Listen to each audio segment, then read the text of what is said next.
What if Luffy got Progonot Robin and had 10 kids? The Thousand Sunny sat in a stretch of flat calm water that the New World charts called the Mirror Sea, and Robin thought she had never seen anything quite so still. Not still like death. Still like held breath. The kind of stillness that suggests the ocean is waiting for something it hasn't named yet. The sky above was the deep, unblemished blue of late afternoon pressing toward evening, not a cloud in any direction, and the ship barely moved, just the faintest slow rocking, so slight you forgot it was there. The kind you stopped registering after your first week at sea and only became aware of again when it was almost entirely absent. Robin was at her reading table on the upper deck with a book open and her tea going cold beside it, which was not unusual. What was unusual was that she hadn't turned a page in 40 minutes. She was watching Luffy. He was sitting on the Sunny's figurehead, the lion's carved head at the bow, in the way he always sat there, legs dangling, arms loose, back slightly curved like a question mark. She had seen him sit there 1,000 times. In storms, in battles, eating, sleeping, yelling at interesting clouds. The figurehead was his thinking spot, his celebration spot, his sulking spot, his all-weather observation deck. She knew the shape of him against the horizon in this position the way she knew the rigging's silhouette and the particular sound the sail made when the wind was good. What she didn't know was the quality of stillness he was holding today. Luffy was not a still person. He was not a quiet person.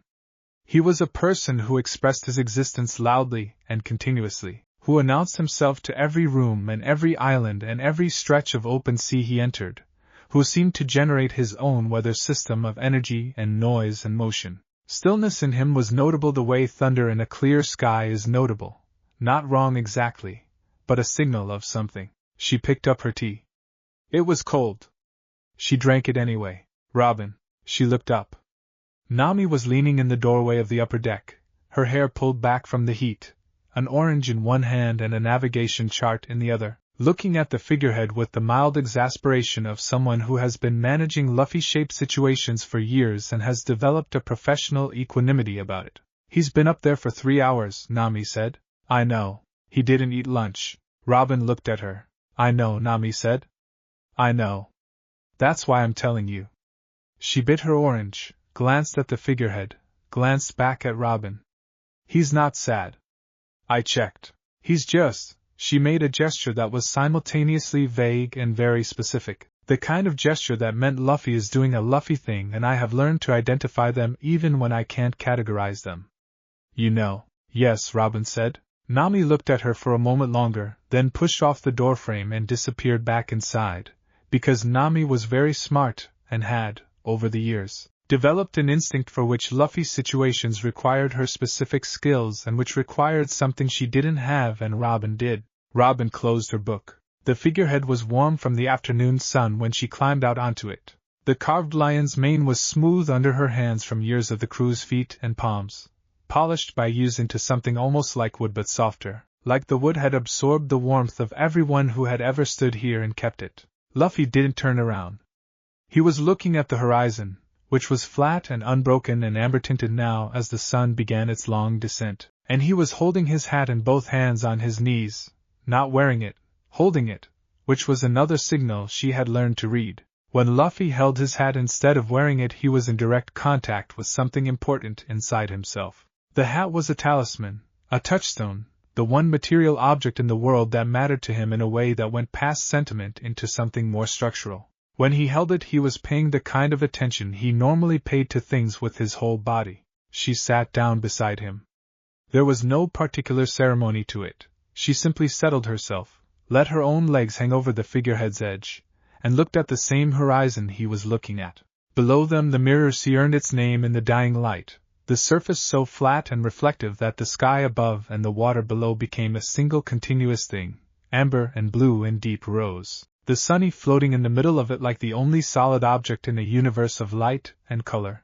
She didn't say anything. He didn't say anything. Somewhere behind them on the ship she could hear the distant sound of Sanji in the kitchen, the faint percussion of Frankie working on something mechanical in the lower deck, Brook playing something on his violin that was barely audible, a melody she didn't recognize, slow and warm, carrying across the still water like it had somewhere to be. Minutes passed.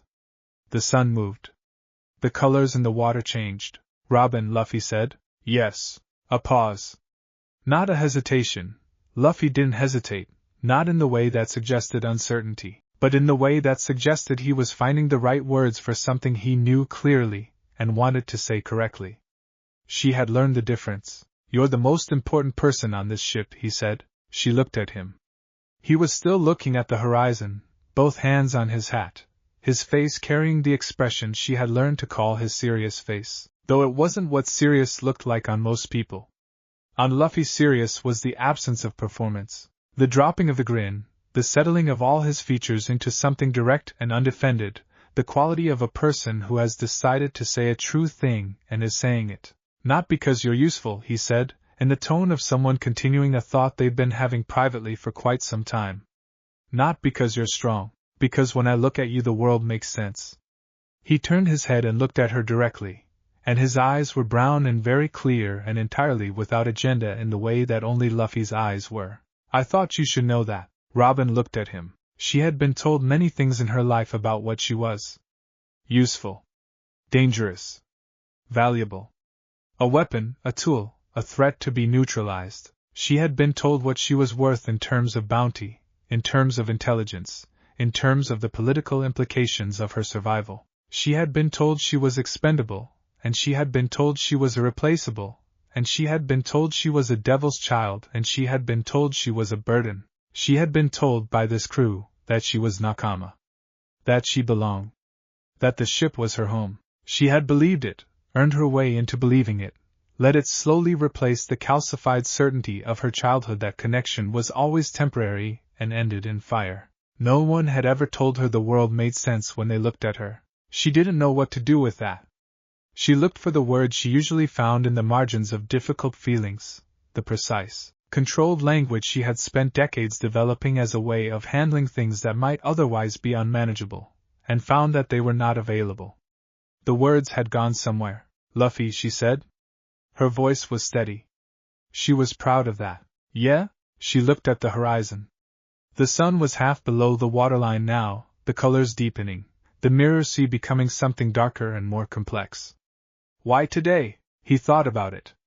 She watched him think, the slight scrunch of his brow, the way he chewed the inside of his cheek, all of it entirely transparent and entirely genuine. Luffy was the only person she had ever met in whom the thinking was completely visible.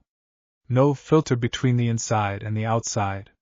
Just the process, observable, undefended. I've been thinking it for a while, he said. I kept almost saying it and then not saying it. He paused. I didn't know why I kept not saying it. Then I figured out it was because I was scared. Scared of what? That it would change something, he said simply.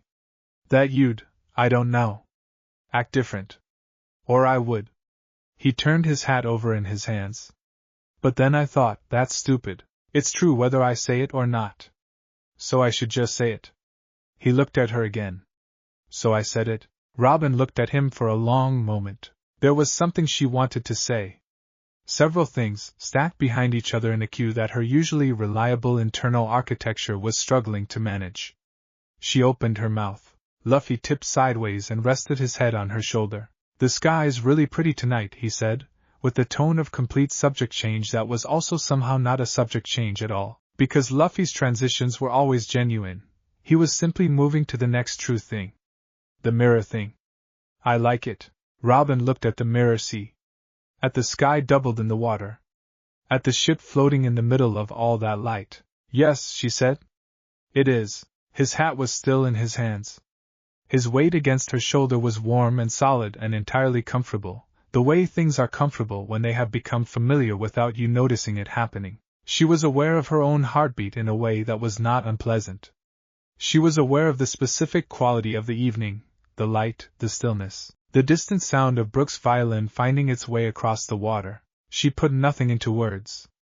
The words were still unavailable, and she found, sitting here, that she didn't particularly need them. Luffy was asleep in approximately 4 minutes. She knew because his breathing changed and his weight increased slightly against her shoulder in the way of a person who has simply and completely let go of consciousness, and his hat slipped sideways in his hands, and she caught it before it fell. She held it carefully in her lap. The red straw was warm and worn, faded in specific patches from years of sun and weather, and the hands of more than one person who had needed to hold on to something. She had held it before, in moments that mattered. She was aware that holding it now meant something, though she couldn't have immediately said what. The stars came out one by one over the mirror sea. Below the ship, their reflections appeared in sequence, each star arriving twice, once above and once below, the world doubling itself in the perfect stillness. Robin sat with Luffy's head on her shoulder, and his hat in her hands, and watched the stars arrive and thought about what he had said. When I look at you, the world makes sense. She turned it over carefully. Examined it from multiple angles, the way she examined everything, the scholarly habit of her entire life. Find the text, understand the context, trace the significance. But this wasn't a text. It didn't require analysis. It was just a true thing said by a person who only said true things, given to her in the early evening on a still sea with no conditions attached, and no expectation of response. She thought about all the versions of herself that had existed before this ship. The child in O'Hara with her nose in books, too strange and too curious, and not quite fitting the shape of what people expected children to be. The girl running across a burning island with the knowledge of the world on her back and everyone she loved behind her in the smoke. The woman who had learned to become invisible, useful, unthreatening, to make herself into whatever the current situation required because her survival had always depended on being needed more than she was feared. She had spent 20 years becoming very good at being needed. No one had ever asked her to simply be present. To be someone in whose direction the world arranged itself correctly. To be, not a resource. A person, the specific person, irreplaceable in the specific way that had nothing to do with function and everything to do with being themselves and no one else. She was 48 hours from knowing that she was pregnant. She didn't know that yet.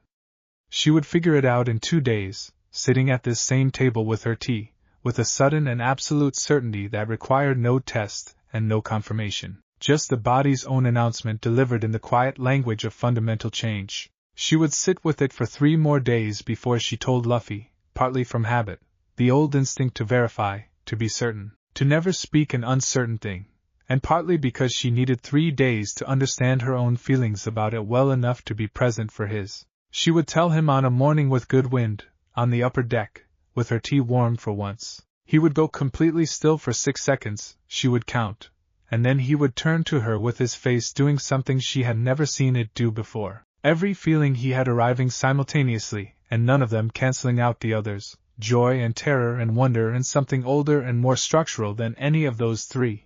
And then he would laugh, the biggest laugh, the one that involved his whole body, and grab her hands and run to the deck railing and yell at the ocean. She would watch him yell at the ocean and feel, for the first time, something she did not have a word for. She would find the word later.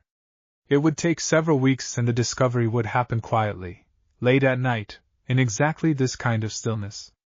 The word was home. Not a place. A condition. A state of being in which the world is organized around you with your full participation, in which you are known and kept and chosen, in which the future has the quality of something being built rather than something being survived. She had been homeless for 20 years. She had not known that was the word for it until she found the opposite, but that was 48 hours away.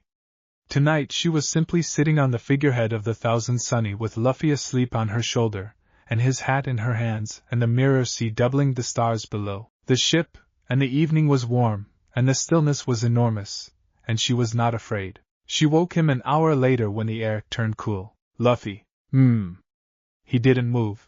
It's getting cold. We should go inside. A long pause. She could feel him considering whether this was worth engaging with.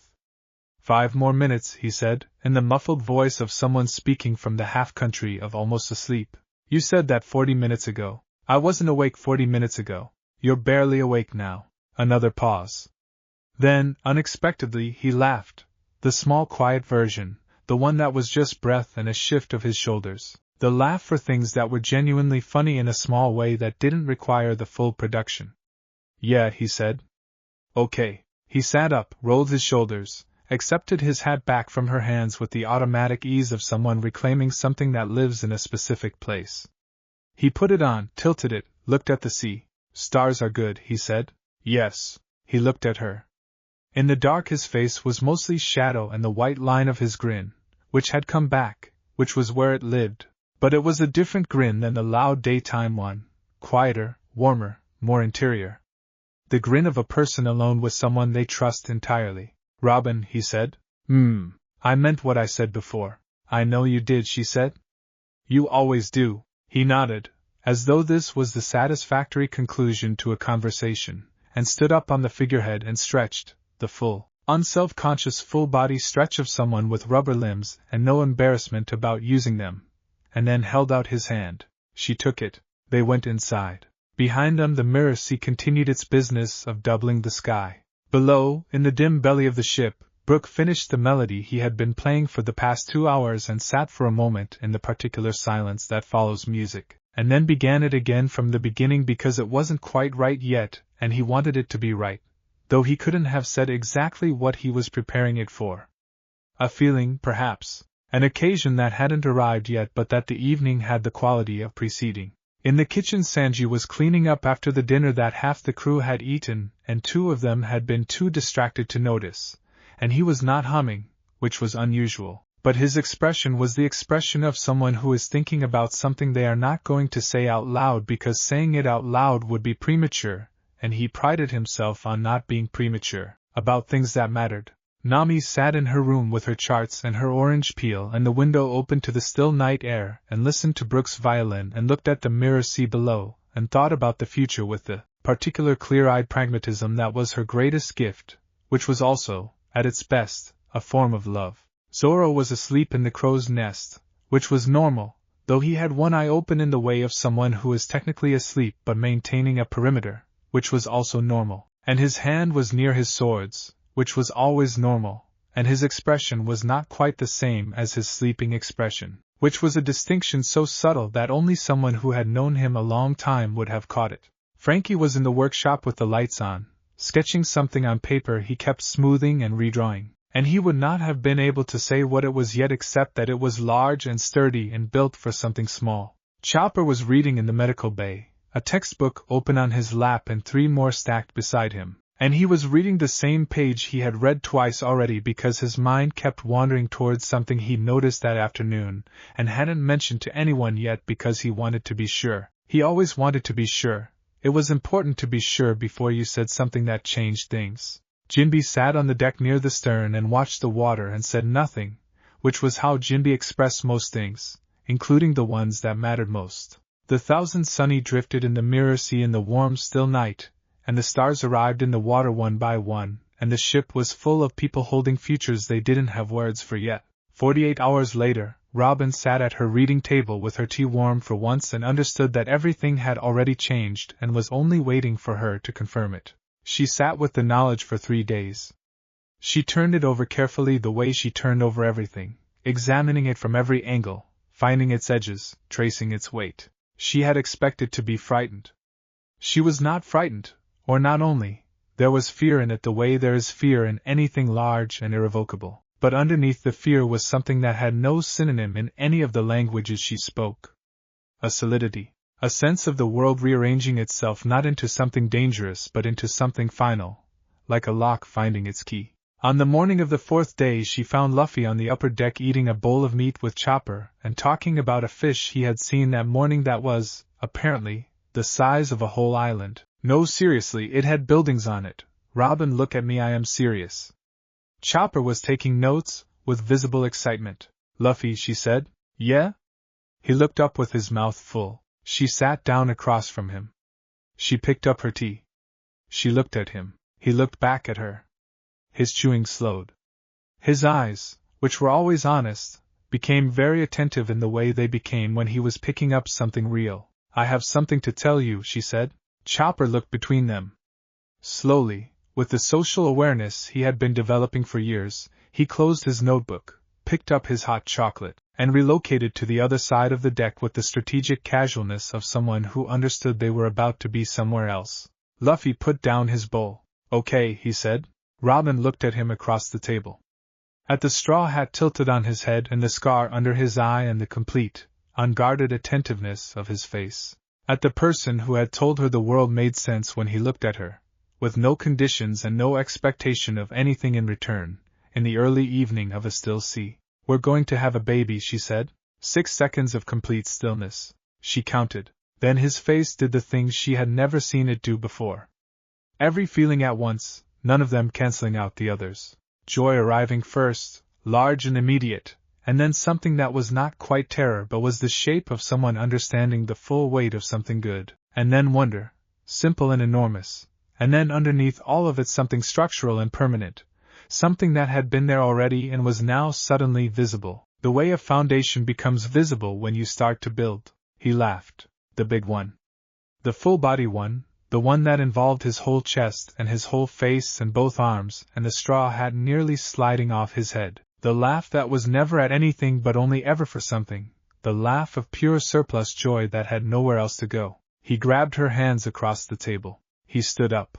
He pulled her to the deck railing, both her hands and both of his, and turned to the open sea and yelled, "Hey! Hey, ocean! Listen! Robin and I are having a baby!" His voice carried across the mirror sea in every direction with the specific projection of someone whose lungs had been trained by years of island-wide announcements and battle cries and calling to people, across distances that should have been too large for human voices. From below decks came an immediate crash, followed by Chopper's voice at a volume that suggested the medical bay's entire bookshelf had just made contact with the floor. From the kitchen came a sound that could have been a ladle dropping or could have been Sanji making a sound he would later deny. From the crow's nest came a pause long enough to have its own weather, and then Zoro's voice, flat and dry and carrying its own buried warmth. "We heard you." Luffy turned back to Robin with his grin at full deployment, and his eyes bright and his hat askew and her hands still in his. He looked at her the way he had looked at the mirror sea that evening on the figurehead, with the specific quality of a person to whom the world has just confirmed something they already knew.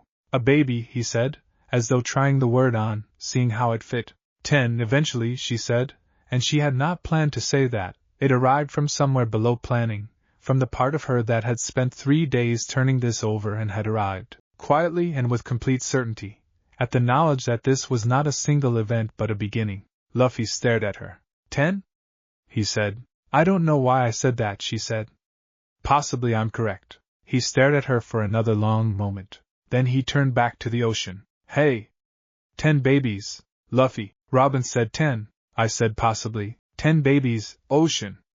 10. Below decks the crash had been replaced by running footsteps, and then Chopper appeared at the deck stairs at full speed, his medical bag somehow already in hand, his eyes enormous with professional excitement and personal joy in equal measure, followed by Usopp who had apparently been nearby and was already crying, followed by Nami who had a ledger open and was writing something down with the focused expression of someone converting joy into actionable information. Robin looked at Luffy still yelling at the ocean with her future in his voice, and the sea reflecting the morning sky below the ship and the crew arriving in pieces around her, and felt the word she had not found yet sitting on the edge of her understanding, one moment away from being known. Home. There it was. She picked up her tea. It was still warm. She drank it, and watched Luffy, and let the word settle into her like an anchor finding the seafloor, firm, final, exactly where it was supposed to be. The morning Robin made her announcement, the weather was perfect. This felt significant in retrospect. The New World was not a place that offered perfect weather casually.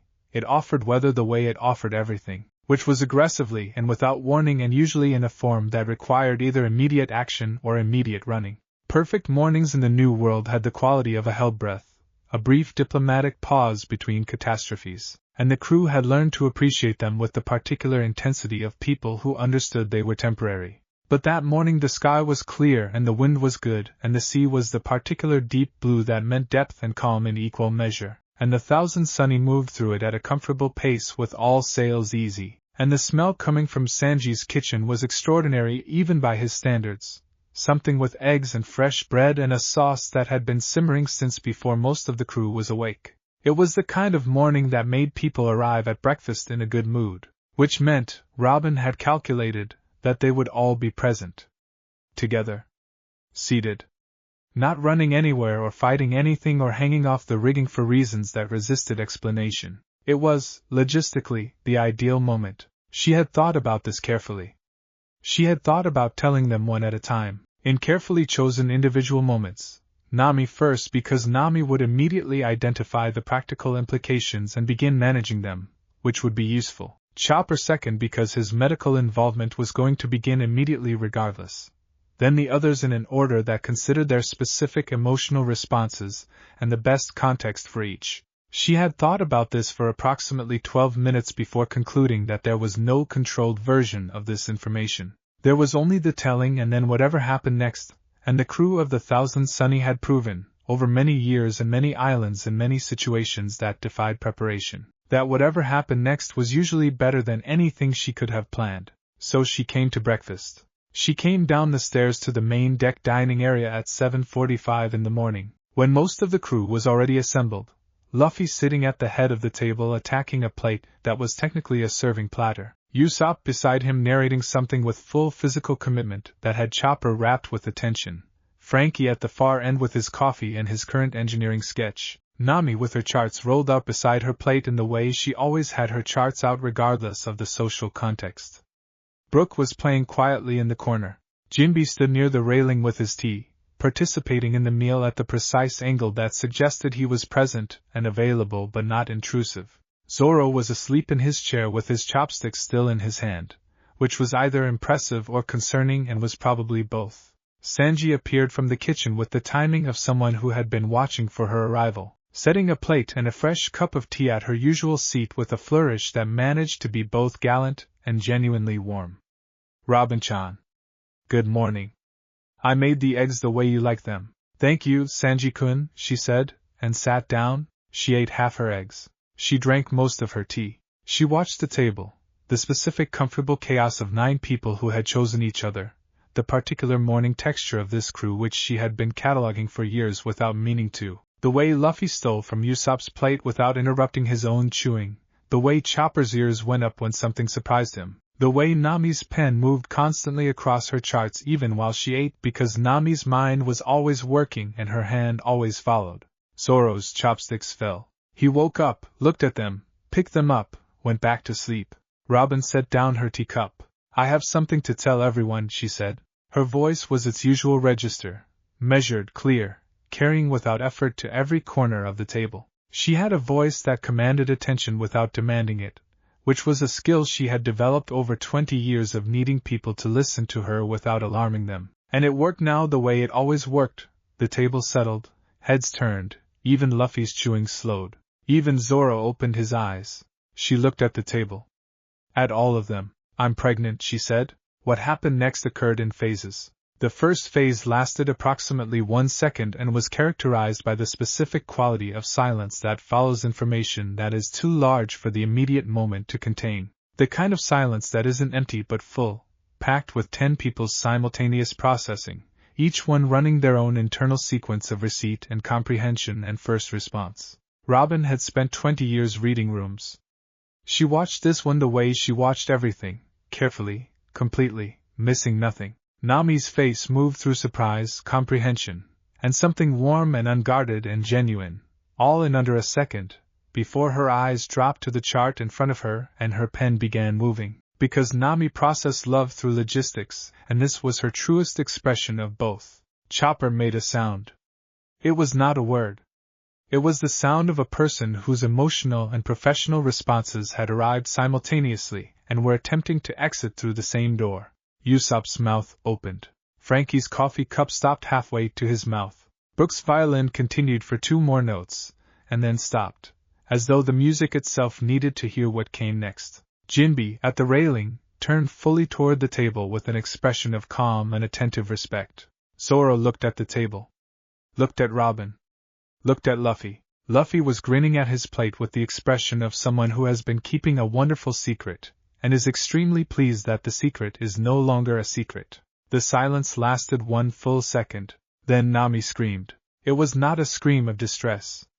It was important to establish this clearly, because Nami had a range of screams and each of them meant something specific, and this one, high, sharp, immediately followed by both hands slamming flat on the table, was the scream of someone who has received information of maximum significance, and whose body has elected to acknowledge this before her brain has finished processing it. Your what? Nami was on her feet. Her charts had been knocked sideways. Her pen was in her hair, and she didn't know it. You're Robin, you're… How long have you known? When did this… Luffy… She turned to Luffy. Luffy looked up from his plate with the unconcerned brightness of someone who has been waiting for this and finds it going approximately as expected. Yep, he said. You knew? Robin told me 4 days ago. 4 days? The second slam of both hands on the table rattled every dish. You knew for 4 days and you didn't. How did you even keep that? You can't keep a secret for 4 minutes, how did you? Robin asked me not to tell anyone yet, Luffy said simply, and shrugged, and went back to eating, because for Luffy the explanation was that complete. Robin had asked? He had done it. End of logic. Nami opened her mouth, closed it, opened it again, looked at Robin, looked at Luffy, looked at her knocked-over charts, and sat down heavily in her chair with the expression of someone recalibrating multiple assumptions simultaneously. Okay, she said, to no one in particular. Okay. Her pen came out of her hair. She smoothed her charts. She began writing something with focused intensity. Okay. Due date. We need a due date. Chopper, she looked up. Chopper? Chopper was gone. He had been at the table 30 seconds ago. He was no longer at the table. He was, as Robin and the rest of the crew would discover in approximately 45 seconds, in the medical bay, not because he had run there in distress but because he had run there in professional urgency. The medical equivalent of a general hearing the opening shot of a campaign they have been preparing for, and was already pulling books from shelves with a focus and speed that suggested he had been waiting his entire medical career for this specific case. Chopper! Nami yelled toward the medical bay. 1 minute! Came the reply, muffled by distance, and the sound of what was either an entire bookshelf being accessed at once or an entire bookshelf falling over. It was genuinely unclear. I'm going to need you to. I said 1 minute, Nami, this is medical. Nami made a sound and wrote something down with extra force. The second phase of the crew's response was Usopp. Usopp had not moved or made a sound since Robin's announcement, which was unusual enough that Robin had been tracking it in her peripheral vision. He was sitting very still with his mouth slightly open, his food forgotten, his eyes fixed on her with an expression that was working through several layers of feeling and visible sequence. Surprise, comprehension, something warm and building, something that was pushing toward the surface with the force of a feeling too large for normal containment. Usopp, she said. I'm fine, he said immediately. You've gone pale. I'm completely fine. His voice was slightly higher than usual. This is just, I'm processing. I'm a man of the world, I process things. I've faced 8,000 warriors of the sea, I can definitely… He swallowed. Robin, you're going to have a baby. Yes, on this ship, most likely, with Luffy. That is generally how these things work. Usopp looked at Luffy. Luffy waved a piece of meat at him in greeting. Usopp looked back at Robin. That's, he said. That's really… He stopped. I'm going to be an uncle, he said, with the tone of someone arriving at a sentence they didn't know they were heading toward. And then his face did the thing it did when something real got through all the bravado and the performance, and the elaborate self-mythology. It went completely simple. The long nose and the googles and the wild hair all suddenly just a person feeling something genuine. And his eyes went very bright. He fainted, not dramatically. Not backward off his chair with flailing arms. He simply tipped gently to the side and lay down on the bench with the quiet completeness of a person who has decided that consciousness is temporarily optional, and his arms folded over his chest, and he looked, Robin thought, extremely peaceful. Usopp bro. Frankie half rose from his seat. He's fine, Nami said, without looking up from her writing. He does this. He'll be up in a minute. I'm fine, Usopp said from the bench, with his eyes closed. I know. I'm just resting. I know. The floor is very comfortable. You're on the bench. A pause. The bench is very comfortable. Sanji came out of the kitchen. He had been in the kitchen during the initial announcement, separated by a wall and the sounds of his own cooking. But he had excellent hearing and a long history of paying close attention to the sounds of the main deck, and he appeared in the kitchen doorway with a ladle in one hand and an expression on his face that was doing something Robin had never quite seen it do. Sanji's face was, generally speaking, a very expressive instrument. He had expressions for everything, for beauty, for combat, for food, for insult, for the specific register of feelings about the women of the crew that he performed with theatrical excess because the performance was also genuine, which was the complicated truth of Sanji. His face was rarely still and never unoccupied, but the expression he had right now was none of those things. It was simpler than all of them. It was the face of a person who has just heard something that reached past all the performance, and the history, and the complicated architecture of who they have had to be, and touched something that lived much further in. He looked at Robin. His visible eye was very bright. "Robin-chan," he said. His voice was not quite steady. "Sanji-kun," she said. He opened his mouth. He closed it.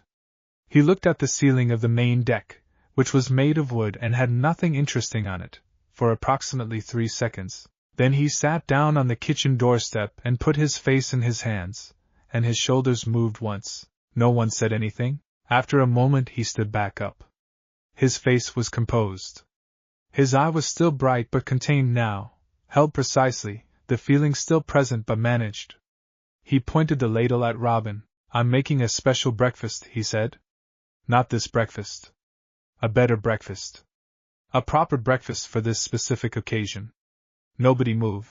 "Sanji, you already made a better breakfast," he said, and went back into the kitchen with the decisive energy of a man who has found the exact right expression for something he cannot say in words. And within 30 seconds the smells coming from the kitchen had changed entirely into something that was genuinely extraordinary, something layered and warm and complicated in the way that the best meals are complicated, the way they carry inside them the feeling of the person who made them. Zoro, who had been watching this entire sequence with the expression of a man who is pretending to be less invested than he is, looked at the kitchen doorway, looked at his food, looked at Robin. He said.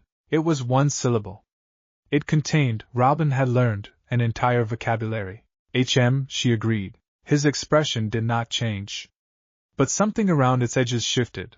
The particular Zoro's shift that meant he had registered something true and was filing it in the part of himself he didn't discuss publicly. He picked up his chopsticks. He ate. He did not say anything else. He also did not go back to sleep.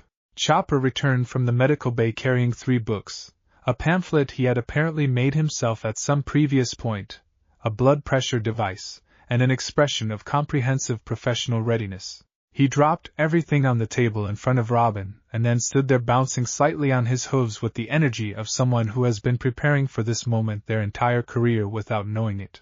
"Okay," he said. "Okay.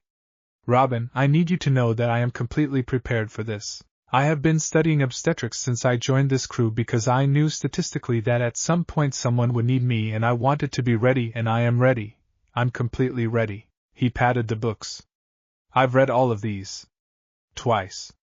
The pamphlet I made myself. I'm going to need to do a full assessment, but first I need to ask you some preliminary questions which I've prepared." He reached into his bag and produced a piece of paper that appeared to have been written and organized recently but in extremely small handwriting. Question 1. "When was your last chopper?" Robin said. "Yes? I appreciate your thoroughness." He stopped bouncing. His face went through something. "This is important," he said, and his voice was different, smaller, more direct, the voice he used when he was being completely genuine and not managing his own excitement. "You're important. The baby is important. I want to make sure everything is right." Robin looked at him.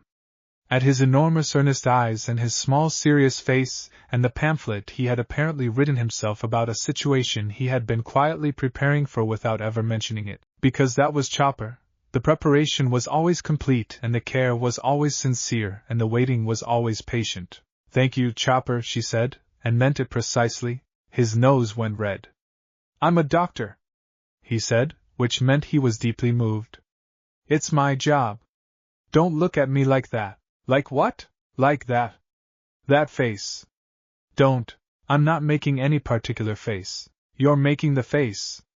The warm face." "Stop it." Nami looked up from her charts. "Chopper, you're crying." "I'm not." "You are. These are professional tears.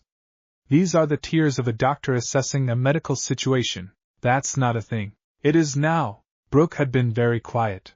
This was not unusual for Brooke in the mornings. He was often quiet in the mornings, saving his energy for the afternoons and evenings when his musical sensibility tended towards something more expansive. But he had been quiet in a particular way since Robin's announcement, a stillness that was different from his usual stillness, and Robin had been aware of it the way she was aware of all the small signals of the people she lived with. He sat in his corner with his violin in his lap and his empty eyes looking at something that was not in the room, and his hands were folded over the instrument, and his expression, if you could call it that, on a face that was only bone, had the quality of someone who is feeling something very old. "Brooke," she said, when the noise around the table had settled into its new configuration of Nami writing and Chopper organizing and the sounds from the kitchen of Sanji performing his care through food. He focused. Looked at her. The light in his eye sockets was warm. "Robin-san," he said, "are you all right?" He considered this with the specific seriousness of someone who has lived long enough to take the question properly. "I am thinking," he said, "about 50 years ago. Aboard another ship. With another crew." He looked at his violin. "There was a woman. Not a romantic interest, please, I know how that sounds from me, but no. She was our navigator, like Nami-san. She had a way of laughing that you could hear from 2 decks below." He paused. "I thought about them every day for 50 years, and then I stopped being alone, and now I think about them differently, not with grief in the same way but with gratitude. For the shape they gave me, for what they taught me about what it means to belong to people." He looked up. "A baby," he said. "A new person on this ship." "Yes," Robin said. "May I write them a lullaby?" he asked. "Not now. I know it isn't born yet. But may I begin one?" Robin looked at him. At the centuries behind his empty eyes and the specific quality of warmth in them, and the violin in his lap that he had carried alone for 50 years and now carried among people. "Yes," she said. "Please." He nodded once, deeply, and lifted his violin, and began playing something very slowly, something she had never heard before, something that was feeling its way into existence note by note in the particular way that things are made when they are made for love rather than performance. The kitchen smells deepened. Usopp had returned to upright, a little glassy-eyed but fundamentally restored, and was talking to Frankie in the low excited register of someone converting enormous feelings into plans. She caught the words crib and custom-built and retractable sunshade mechanism, which told her Frankie had already been there for a while. Jinbe appeared at her elbow. She had not heard him approach. She never heard Jinbe approach. He moved through spaces with the precision of someone who understood currents, and the air moved around him rather than being displaced by him, and he was simply suddenly present the way the sea is present, not arriving, just there. He bowed. A full, formal bow, from the waist, the kind that in his world carried the weight of genuine respect rather than just courtesy. "Robin-san," he said, when he straightened. "It is an honor." "Thank you, Jinbe-san." He stood quietly for a moment. "I have served under many captains," he said. "I have sailed with many crews.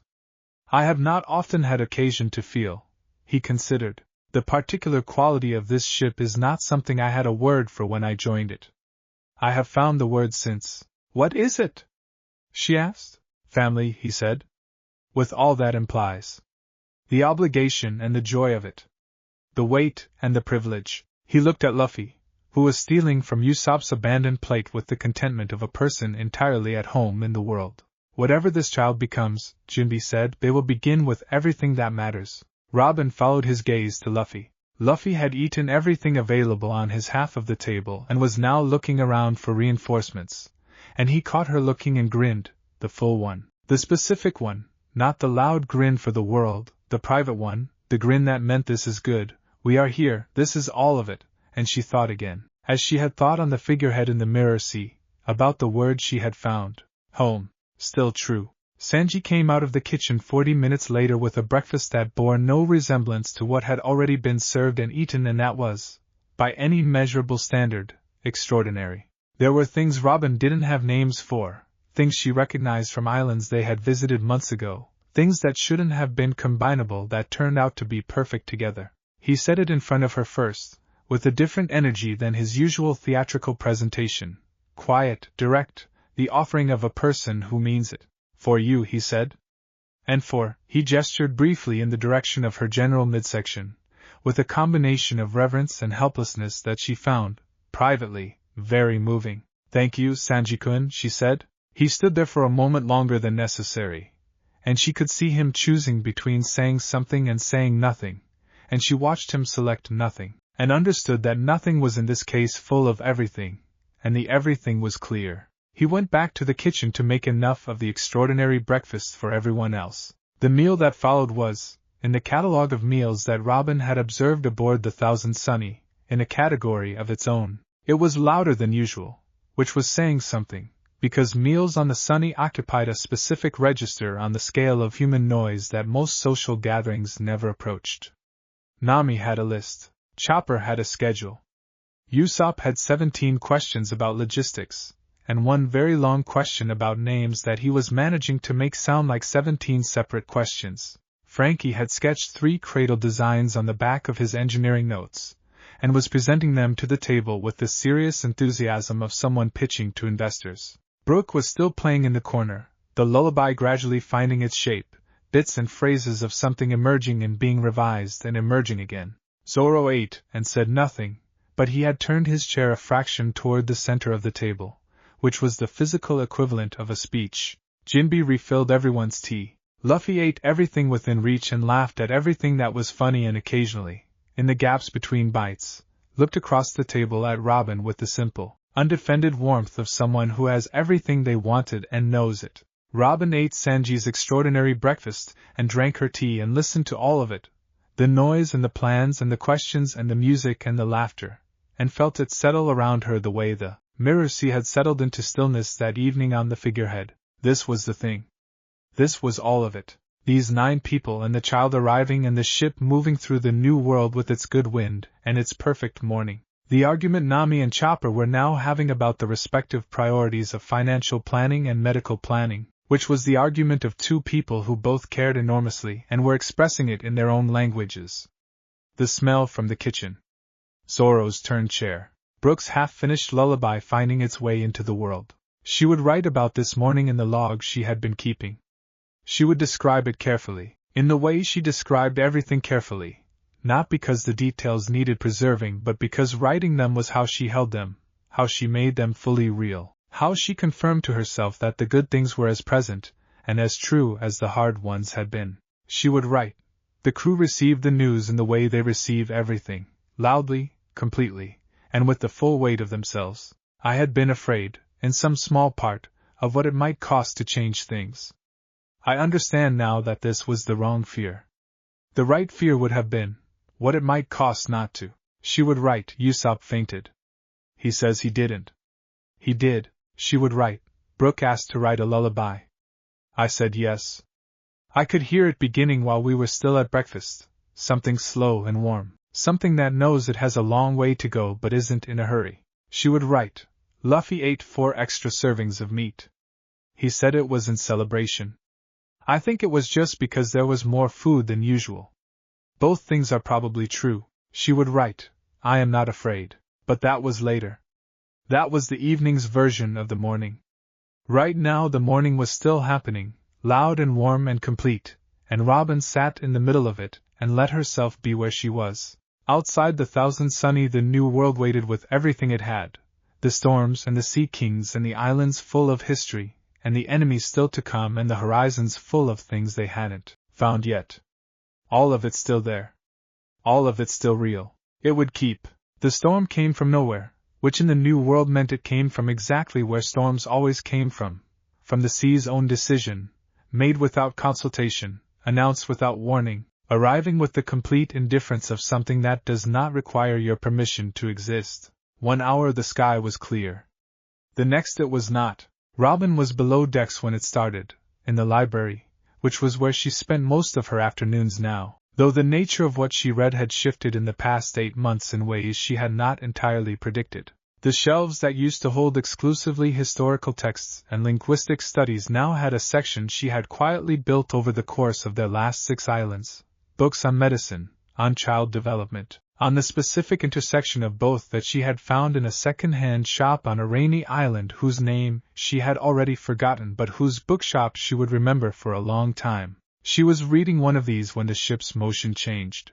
It was subtle at first. The faintest alteration in the sunny's angle, the way it rolled into a swell instead of riding over it. She marked her page. Then the swell became 2 swells. Then the sky, visible through the library's small porthole, went from blue to a specific shade of gray-green that she had learned, in years of New World sailing, to treat as a direct communication. She closed the book. Above her, through the deck, she heard Nami. All hands. Storm. Get the sails, Luffy, don't just stand there. I'm watching it. Watching it doesn't help, get the... Robin put the book on the shelf. She put both hands flat on the desk. She breathed. She was 38 weeks and 4 days pregnant. She knew this precisely because Chopper had a chart on the medical bay wall that he updated every morning with a focus and consistency that would have been excessive if it were about anything other than what it was about, which was making sure that when the time came, every variable he could control would be controlled. She was, by Chopper's careful assessment, healthy.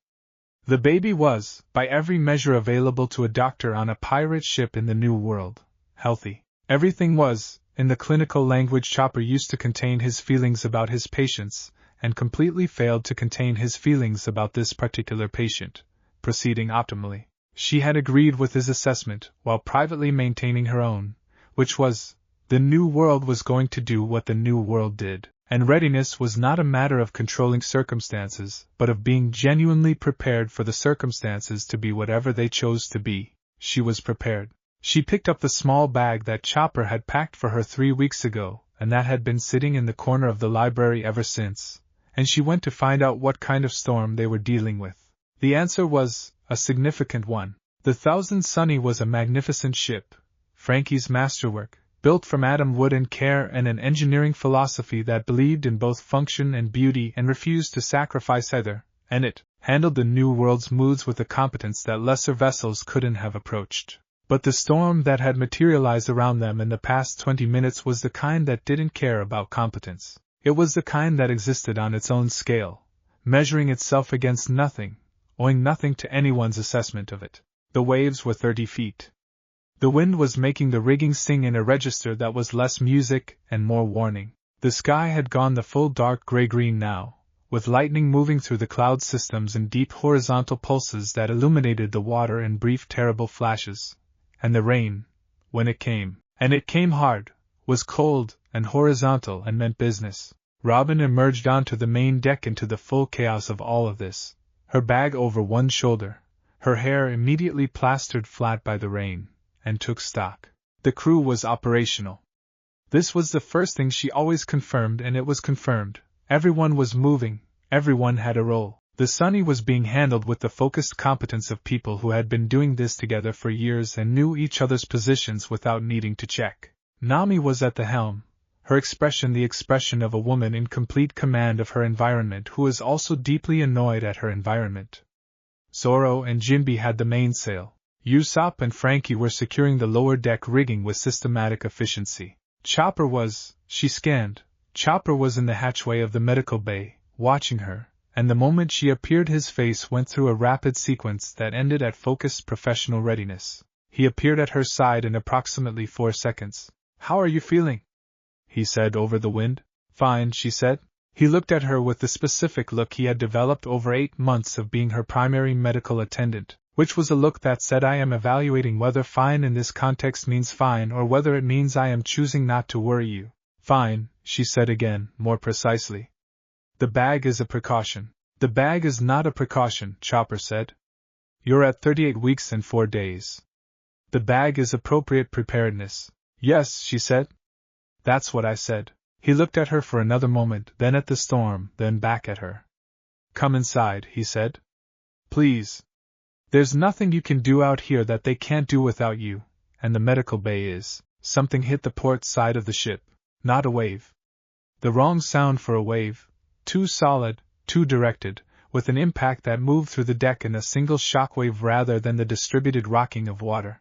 They both looked. What was in the water off the port side was large. Enormous. The kind of enormous that reorganized your understanding of scale. You looked at it, and your brain performed a brief recalibration, a rapid upward revision of what the word large meant, before arriving at a new working definition that was significantly humbler than the previous one. It was a sea king.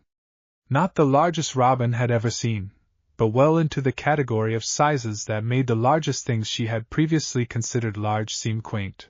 Its head was above the water, and its head was the size of a building. Its eyes were the deep, unintelligent gold of something that operated on hunger and territory and nothing else, and it was looking at the thousand Sunny with the focused attention of something that has found something smaller than itself, and is considering its options. "Oh," said Chopper. Said Robin. The Sea King opened its mouth. The sound it made was not a roar in any register she had a category for. It was a pressure event, a physical fact that arrived through the body before the ears processed it, a vibration in the sternum and the teeth and the inner ear simultaneously. The rain changed direction around it. The waves changed shape. Luffy landed on top of its head. She hadn't seen him get there. She rarely saw how Luffy got places because his method of transit didn't follow the logic of how other people moved. He arrived at the destination, and then somewhere in the background of memory was the approximate impression of something fast and elastic and involving at least two buildings or masts or available surfaces as intermediate steps. He was simply suddenly on the Sea King's head, in the rain, in the storm, in the way he was always exactly where he needed to be. "Hey!" he yelled, at the Sea King. "We're busy!" The Sea King looked at him. "Go away!" The Sea King did not go away. "Okay," Luffy said, and his arm went back. Robin turned to Chopper. "Inside," she agreed. The medical bay of the Thousand Sunny was not large. It was precisely sized, every item in its correct place, every surface clean, every supply inventoried and restocked with the regularity of a person who understood that in the New World, the gap between having what you needed and not having it was the gap between certain outcomes and uncertain ones, and who refused to accept that gap. Chopper had been maintaining this room with the focused care of a doctor who intended to be ready, and standing in it now Robin could see the 8 months of preparation in every detail. The bed was prepared. Not with the usual medical bay's clinical efficiency but with specific attention, extra padding, the pillow angled, a blanket she recognized as the one Chopper had quietly acquired on their last island stop because it was softer than the standard issue.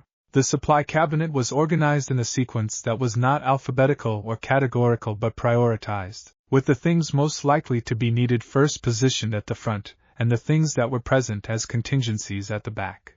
There was a note on the cabinet door in Chopper's handwriting. "Everything is in order. You're going to be fine." She sat down on the edge of the medical bay bed. Above her the sounds of the storm continued, the waves, the rain, the wind in the rigging, the specific percussion of Luffy dealing with the Sea King, which had its own rhythm, and which she had learned to read the way she read everything. The early exchanges were louder. They would get quieter as Luffy calibrated. Then there would be one very large sound, and then quiet, and then Luffy's voice announcing something. She breathed. Her back had been aching for 3 days with a low, persistent ache that she had identified in Chopper's books as a pre-labor signal, and that she had mentioned to Chopper this morning during his check, and that Chopper had received with the carefully managed expression of a doctor trying not to alarm his patient by appearing alarmed. The ache was different tonight. Still low, still persistent, but with a new quality, a periodicity, a rhythm underneath it, faint but there. She put her hand on her abdomen. She breathed. The ship rolled, steadied, rolled again. "Robin." Chopper was in the doorway, still in his wet weather gear, rain dripping from his hat. He looked at her.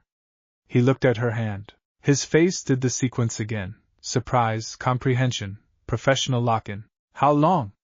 he said. "The ache has had a rhythm for about 20 minutes, she said. "Possibly longer."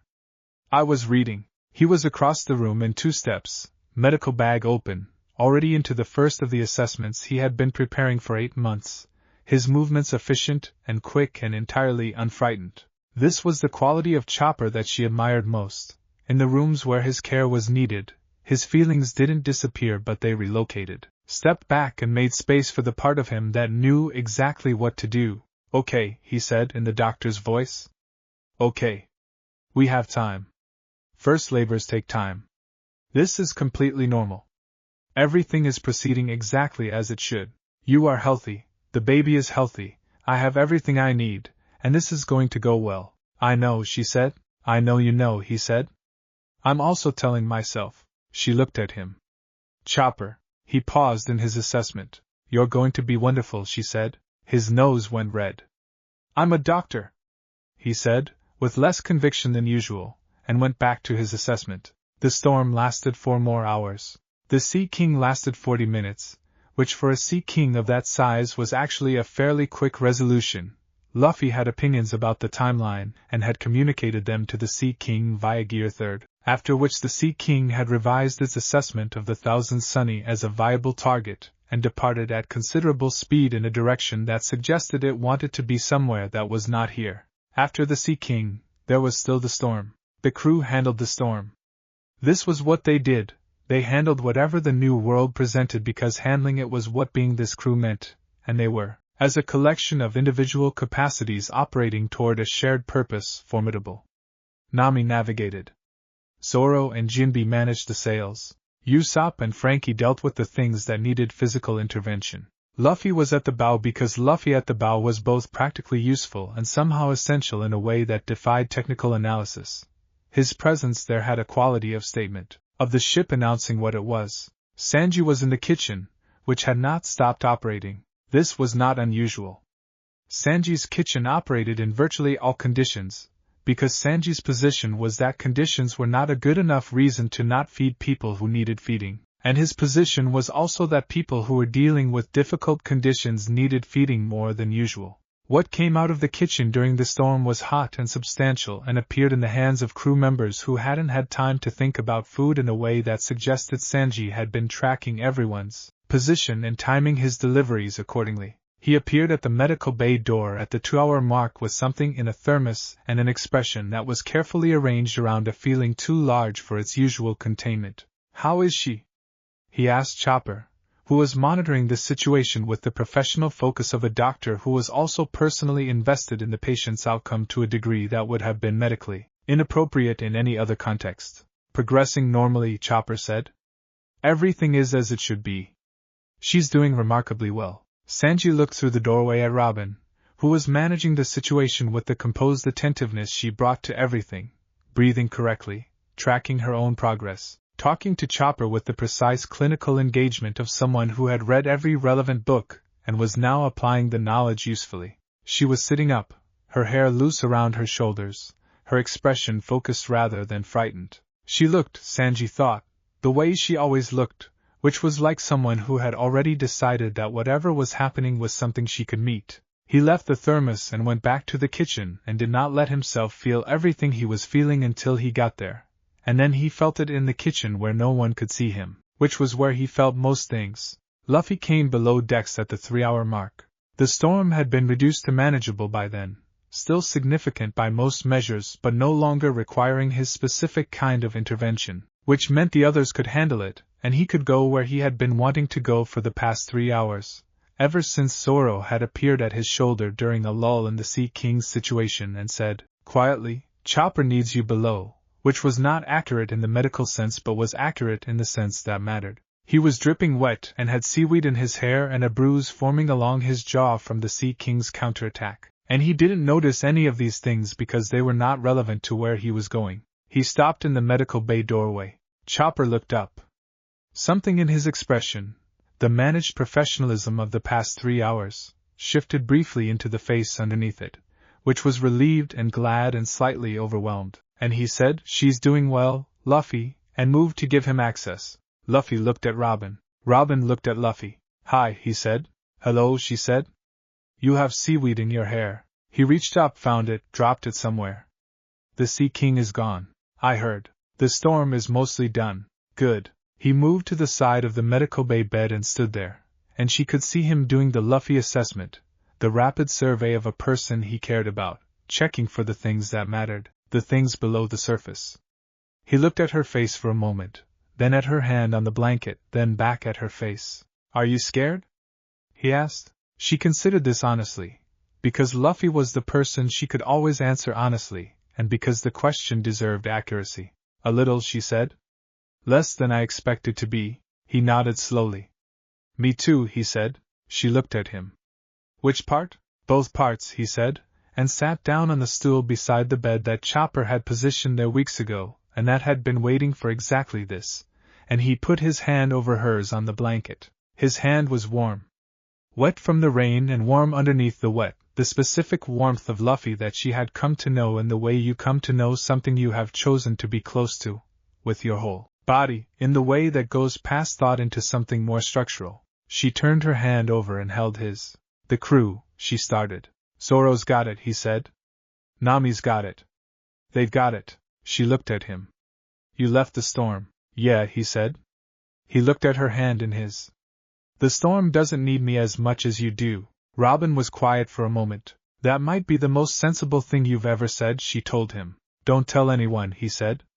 I have a reputation. She laughed. A small one, real, the kind that arrived despite circumstance rather than because of it. And Luffy's face did the thing she had catalogued carefully and never gotten tired of. The grin that was only for her, the one that was not the broad announcement grin but the interior one, the one that meant this is good, this is right, this is all of it, and he tightened his grip on her hand. I'm here, he said. I know, she said. Outside the medical bay the storm moved on, because storms did, because the new world was always moving, always changing, always becoming the next thing. The crew held the ship steady in the way they always held it, together, with the competence of people who had been tested past most measures and had not broken. Inside the medical bay Chopper worked with the quiet, focused excellence of a doctor who had been preparing for 8 months and was using every bit of it. Inside the medical bay Robin breathed and held Luffy's hand and did what she had always done, which was meet whatever was coming. The birth happened at 4:17 in the morning. The storm was gone by then, had passed 2 hours earlier, leaving behind it the clean sharp air that follows hard weather, the sky clearing from the east in the particular way of the new world where clearings were as total as the storms had been. The sea had settled into the deep, slow rollers of a post-storm swell, the kind that moved the ship in long, gentle lifts and descents, and the stars had come out over the whole arc of the sky, very clear and very bright, the way they were after rain.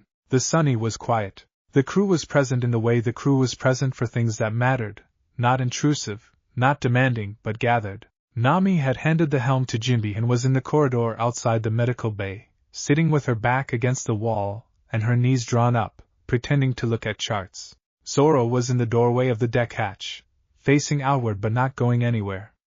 Usopp and Frankie were on the deck near the medical bay's exterior porthole, not talking, just there. Sanji was making tea that no one had asked for and everyone would receive. Brook was playing, very softly now, the lullaby that had been taking shape for 8 months, no longer searching but found, the melody certain and warm and exactly what it had been trying to become. When the sound came, not a cry exactly, more of an announcement, a first communication from a new person to the world. The crew heard it through the ship's walls and each of them, separately and privately, held it. Nami put down her charts. Zoro looked at the stars. Usopp made a sound that he would later describe as a clearing of the throat, and that was not. Frankie was briefly, entirely still. Sanji's kettle whistled and he didn't move to take it off for a moment, just let it whistle. Brook played his lullaby to its end and held the last note until it was gone. Jinbe, at the helm, said nothing and felt everything. Inside the medical bay Luffy was holding his daughter. Chopper had placed her in his arms with the careful transfer of someone handing over something irreplaceable, and Luffy had received her with both arms and the instinctive adjustment of a person whose body knew, without instruction, how to be what she needed. He was sitting on the stool beside Robin's bed, upright, very still. He was not speaking. This was the first time. Robin would catalogue it later as the first time she had witnessed Luffy in a silence that was not the silence of thought or the silence of sleep, or the silence of combat focus but the silence of someone, completely occupied by wonder. Every part of him was present and accounted for, his whole attention, his whole self, everything he had, and all of it was directed at the small person in his arms who had arrived in the middle of a storm and who was, by every measure, perfect. She was dark-haired. Robin had expected this. She had spent 8 months constructing probability assessments about the child they would have, the ways their different inheritances might combine, and dark hair had been near the top.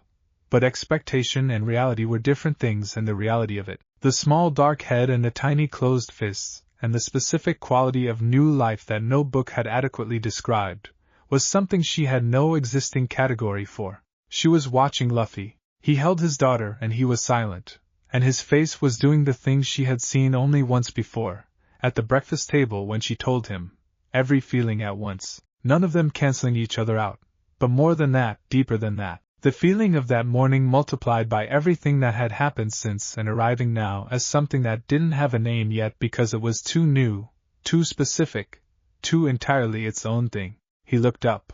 His eyes were very bright. She did not comment on this. He would not have wanted her to, and she understood that completely. "Hi," he said to his daughter, in a voice she had never heard from him before. Small and direct and entirely genuine, the voice of Luffy with nothing between him and the thing he was saying. "I'm your dad." The baby made a sound. "Yeah," Luffy said. "I know." He looked at Robin. "She knows," he told her, with complete certainty. "I believe you," Robin said. He looked back at his daughter. He was quiet again for a moment, and then he said, "I'm going to take care of you. Me and Robin and all the crew, everybody. And we're going to show you everything. All the islands, all the ocean, all of it." He held her a little more carefully, the adjustment of someone just understanding the weight of what he was carrying. "You're going to love the sea," he said. "I know you will. It's the best thing." Robin looked at them, at Luffy in his still damp clothes with the fading bruise on his jaw and his daughter in his arms, and found the feeling she had been carrying for 8 months, the one that had arrived on the figurehead in the Mirror Sea and deepened with every passing day, present now in its fullest form. "Hannah," she said. Luffy looked at her. "Her name," Robin said. "Hannah." He said it quietly, to himself, to the baby, to the room. Tasted it. Looked at his daughter, at the small dark-haired person who was the most new thing in the world, and who had arrived in the middle of a new world storm with the timing of someone who had decided that waiting was not an option. "Hannah," he agreed. He held her for the next 4 hours without moving. Robin didn't ask him to put her down. Neither did Chopper, who had expected to need to, who had prepared a gentle, professional, medically sound argument for why the baby should rest in the prepared space and why Robin should sleep and why even Luffy's arms were not a permanent substitute for the careful arrangement that had been set up. He had prepared this argument thoughtfully and thoroughly. He did not use it. He sat at his desk in the corner of the medical bay and made notes in the medical log and drank the tea Sanji had eventually brought and let the argument sit in his bag, and the reason was simple. He had looked at Luffy's face and then at Robin's face and understood that some things were more important than their alternatives, and that knowing which was what it meant to actually take care of people. The crew came in one at a time, in the early hours of the morning, with the discretion of people who had been outside for hours and could wait as long as they needed to and were not going to wait any longer. Nami came first. She stood in the doorway and looked at Hannah, and her face went entirely simple in the way Robin had seen it go before. The navigator and the woman underneath the navigator, briefly indistinguishable, and she said nothing, which was Nami saying everything. Zoro came second, because he was the kind of person who didn't come second, and the fact that he did told Robin everything about what he was feeling. He stood in the doorway with his arms crossed and looked at the baby in Luffy's arms, and his expression did the thing his expressions did when something real got through, which was not change exactly but deepen, as though the same face had become briefly capable of containing more. He nodded once. He left. Usopp came third and cried immediately and also immediately denied it, and the combination of these two facts was so characteristic and so genuine, and so entirely Usopp that Robin felt a warmth for him that was specific and real. Frankie came and looked and said super, very quietly, which was not his usual usage and meant something entirely different from his usual usage, and which she understood completely. Brooke bowed and said she is very beautiful, Robin-san, and then said yo-ho-ho in a way that contained no levity at all. Jinbe came last and looked at Hannah with an expression of profound and attentive respect, as though meeting someone who would matter, and said welcome, directly to the baby, in the way you say welcome to someone who has arrived somewhere that is genuinely theirs. Sanji did not come in. He stood at the doorway for a moment, looked at Robin, looked at Hannah, and went back to the kitchen, and 20 minutes later there was breakfast, and it was extraordinary. At some point in the early morning, in the quiet after the crew had gone and before the full day had started, Robin lay in the medical bay bed and Luffy was still on his stool with Hannah, and the ship moved in the long slow post-storm swells, and outside the porthole the sky was doing the thing it did in the last hour before dawn, Not light yet, but no longer entirely dark, the specific deep blue of the world deciding what to be next. 4 hours, Robin said. Luffy looked up. You've been sitting there for 4 hours. He looked at the baby. Back at Robin. Yeah, he said, as though this did not require further explanation, because for him it didn't. Are you tired? No, he said. He thought about it. A little. Doesn't matter. She looked at him. At the straw hat tilted on his head, he had put it back on at some point during the night, the automatic reclaiming of it, the touchstone, and the sleeping baby in his arms, and the particular quality of his face in the pre-dawn blue. Luffy, she said. Yeah? The world makes sense, she said. He was quiet for a moment, recognizing the echo of what he had said on the figurehead, understanding what she was giving back to him with it. Yeah, he said. It does.